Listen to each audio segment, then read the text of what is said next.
ఫర్దర్‌గా కూడా చూస్తే వస్తున్నటువంటి చాలా వరకు కామెంట్స్ ఏంటంటే, టీమ్‌ని మళ్ళీ మార్చాల్సినటువంటి అవసరం ఉందేమో! లేకుంటే ఇప్పుడు సూర్యకుమార్ కావచ్చు, సూర్యకుమార్ యాదవ్‌తో పాటుగా శివం దూబే యాహ్! రీప్లేస్ చేయాలా? లేకుంటే వీళ్ళని ఏ ప్లేసుల్లో పంపించాలి? వీటన్నిటికి సంబంధించి ఇంకా బోలెడంత అనాలిసిస్ వినిపిస్తోంది కదా! మీరెలా చూస్తారు? అంటే మన ఫ్యాన్స్ ఎలా రియాక్ట్ అవుతారంటే, ఒక్క మ్యాచ్ బాగా ఆడకపోతే ఇతను పనికిరాడు. అవును. బట్ శివం దూబే విషయంలో ఖచ్చితంగా ప్రాబ్లమ్ కనిపిస్తుంది. Shivam Dube was doing extremely well. ఎప్పటి హ్మ్. వరకు ఇండియా టీమ్ సెలక్షన్ వచ్చేంత వరకు ఐపీఎల్‌లో. హ్మ్. ఒక్కసారి ఇండియా టీమ్ సెలెక్ట్ కాగానే అతను ఏదో బిగిసిపోయినట్టుగా ఉన్నాడు. అంటే వరల్డ్ కప్ ఆడుతున్నానన్న ఫీలింగ్ అతనికి ఒక మెంటల్ బ్లాక్ క్రియేట్ చేసినట్టుగా ఉంది. ఐపీఎల్‌లో అతను 200 స్ట్రైక్ రేట్‌తో బ్యాటింగ్ చేసేవాడు. 100 స్ట్రైక్ రేట్ పడిపోయింది అతనికి. హ్మ్. IPL total failure. ఇక్కడ ప్రాక్టీస్ మ్యాచ్‌లో బాగా ఆడలేదు. ఇక్కడ ఈ మ్యాచ్‌లో కూడా టోటల్‌గా ఫెయిల్ అయ్యాడు. సో, శివం దూబే మనకు ఒక వీక్ లింక్‌గా కనిపిస్తున్నాడు. సూర్యకుమార్ విషయంలో ఆ మాట చెప్పను. హ్మ్. బట్ సూర్యకుమార్‌కి వచ్చిన ప్రాబ్లమ్ ఏంటంటే అన్ని సార్లు బాగానే ఆడతాడు. పాకిస్తాన్‌తో ఇప్పటివరకు 3, 4 మ్యాచ్‌లు ఆడాడు. ఎప్పుడు కూడా అతను సక్సెస్ కాలేదు. అంటే హ్మ్. పాకిస్తాన్ అనగానే అతనికి ఏదో ఒక ప్రెషర్ ఫీల్ అవుతున్నట్టుగా ఉన్నాడు. But Suryakumar we know is వరల్డ్‌లో నంబర్ 1 టీ20 ప్లేయర్.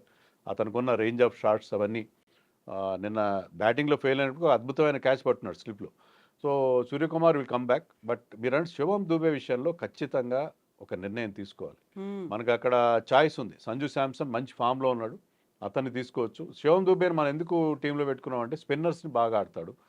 స్పిన్నర్స్ మీద సిక్సర్లు కొడతాడు అని అనుకున్నాం. కానీ అతను ఇప్పుడున్న ఫామ్ మనకి అతని ప్లేస్ జస్టిఫై చేయట్లేదు. అండ్ ఈ can give you a couple of overs of medium pace. హ్మ్. కానీ ఇప్పుడు టీంలో సెట్ అయిన దాంట్లో అతని బౌలింగ్ కూడా మనకు అవసరం వచ్చేయట్లేదు. సో, సంజు శాంసన్‌ని నెక్స్ట్ మ్యాచ్‌లో అతన్ని రీప్లేస్ చేసే అవకాశం. Jaiswal is another choice. But Jaiswal ఏంటంటే బేసికల్లీ ఓపెనింగ్ బ్యాట్స్‌మెన్. ఇప్పుడు హ్మ్. మనం ఆల్రెడీ ఒక టెంప్లేట్‌తో వెళ్తున్నాం. Virat Kohli and Rohit Sharma opening. విరాట్ కోహ్లీ 2 మ్యాచ్‌ల్లో కూడా ఫెయిల్ అయ్యాడు. ఐర్లాండ్ మీద ఫెయిల్ అయ్యాడు. పాకిస్తాన్ మీద ఫెయిల్ అయ్యాడు. బట్ స్టిల్ ఐ థింక్ ఆ కాంబినేషన్ ఇప్పుడే డిస్టర్బ్ చేయరు.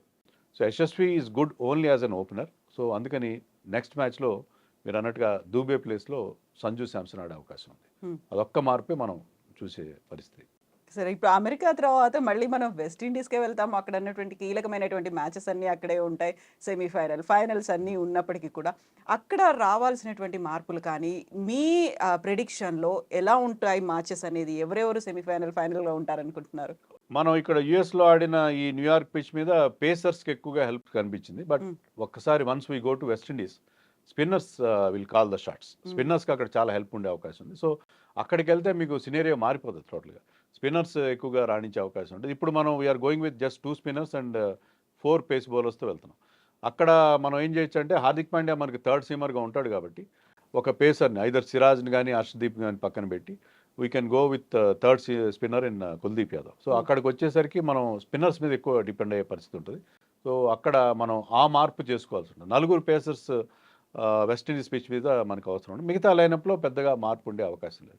అక్షర్ పటేల్ అండ్ జడేజా ఇద్దరు ఆడుతుంటే ఏంటంటే మీకు బ్యాటింగ్‌లో డెప్త్ ఉంటది. నంబర్ 8 హ్మ్. దాకా డెప్త్ ఉంటది. నిన్న మీరు అబ్జర్వ్ చేసుంటారు. పాకిస్తాన్‌కి ప్రాబ్లమ్ ఏందంటే వాళ్ళు నలుగురు ఫాస్ట్ బౌలర్స్‌తో ఆడారు. నలుగురు కూడా బ్యాటింగ్ గొప్పగా చేయరు.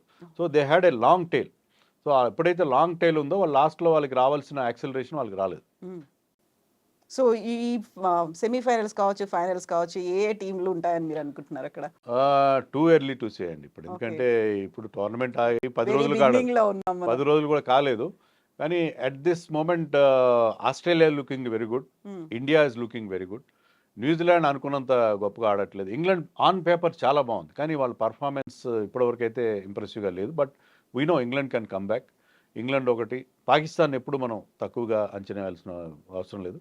South Africa is also doing well. ప్రస్తుతానికైతే ఈ 4 టీంలే కాస్త ఇంప్రెసివ్‌గా కనిపిస్తున్నాయి. హ్మ్. సో, మనకి ఐపీఎల్ అయిపోగానే మళ్ళీ ఎప్పుడు మ్యాచెస్ ఒస్తాయా? మళ్ళీ టీ20 ఎప్పుడొస్తుందా? అని మనమైతే ఎదురు చూస్తూ ఉంటాం. కాకపోతే వాళ్ళకి టైం అంటే ట్రైనింగ్ కావచ్చు, వాళ్ళకి కావాల్సినటువంటి ప్రాపర్ రెస్ట్ అనేది లేకపోవడం ఇవన్నీ కూడా ఎఫెక్ట్ పడుతున్నాయని అంటారు. ఐపీఎల్ ఒక రూన్ చేసింది దీన్ని ఆ ఒరిజినల్ ఏదైతే స్పైస్ అనేది ఉందో, స్పిరిట్ అనేది ఉందో దాన్ని పోగొట్టింది అంటారు. ఈ మధ్యలో ఉన్నటువంటి గ్యాప్ సరిపోయిందంటారా మన టీమ్‌కి, మన క్రికెటర్స్‌కి?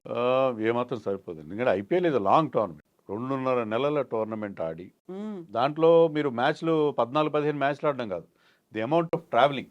You will be travelling across the length and breadth of the nation. అవును. సో, మీరు అక్కడెక్కడో లక్నో నుంచి కింద చెన్నై వరకు, ఇటు అహ్మదాబాద్ నుంచి కలకత్తా వరకు ట్రావెలింగ్ ధర్మశాల చేస్తారు. దాకా కూడా వెళ్ళి. You will be living out of suit cases. మళ్ళీ హ్మ్. ఎళ్లి ఆ సూట్ కేస్ ప్యాక్ చేసుకోవాలి. మళ్ళీ ఎళ్లి హోటల్‌లో ఎళ్ళాలి, చెక్ ఇన్ అవ్వాలి, మళ్ళీ సూట్ కేస్ ఓపెన్ చేయాలి, మళ్ళీ సర్దుకోవాలి. సో మెంటల్గా ఫిజికల్గా డ్రైన్ అవుట్ అవుతారు ప్లేయర్స్. చాలా ఇబ్బందికరమైన పరిస్థితి. మీకు 1 వీక్ గ్యాప్లో వరల్డ్ కప్ స్టార్ట్ అయింది. ఐపీఎల్ ముగిసిన 1 వీక్ గ్యాప్లో ఎవరైతే ప్లే ఆఫ్స్ ఆడారో ఆ ప్లేయర్స్ కూడా ఆడుతున్నారు ఇక్కడ. సో 1 వీక్ గ్యాప్లో వరల్డ్ కప్ స్టార్ట్ అయినప్పుడు డెఫినెట్గా ఆ గ్యాప్ అనేది లేదు. మనం చాలా సందర్భాల్లో వరల్డ్ కప్స్ ఓడిపోవడానికి కారణం ఏంటంటే మన ప్లానింగ్. కొన్ని సందర్భాల్లో మనం ఆ ఒక టీంతో ఒక లాంగ్ సిరీస్ ఆడతాం, తర్వాత వరల్డ్ కప్ ఆడతాం. ప్లేయర్స్కి మెంటల్గా ఆ ఫెటిగ్ అనేది ఉంటుంది.